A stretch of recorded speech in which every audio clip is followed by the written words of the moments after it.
தமிழ்நாட்டிற்குள் சட்டவிரோதமாக ஊடுருவ முயன்ற இலங்கையை சேர்ந்த 3 பேர் தற்பொழுது கைது செய்யப்பட்டுள்ளனர்.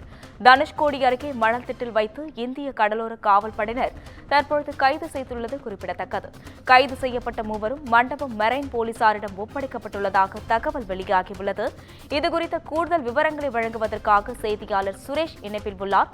வணக்கம் சுரேஷ், இது குறித்த விவரங்களை பகிரலாம். நிச்சயம் அஸ்மினி. இலங்கையில் ஏற்பட்ட பொருளாதார நெருக்கடி காரணமாக அங்கு உள்ள ஈழத்தமிழர்கள் அகதிகளாக தமிழகத்தில் தஞ்சமடைந்து வருகின்றனர். இந்த நிலையில இலங்கையில் பேச்சாலை பகுதியைச் சேர்ந்த 3 நபர்கள் 1ஆம் மணல் திடலில் தஞ்சமடைந்து உள்ளதாக தகவல் கிடைத்துள்ளது.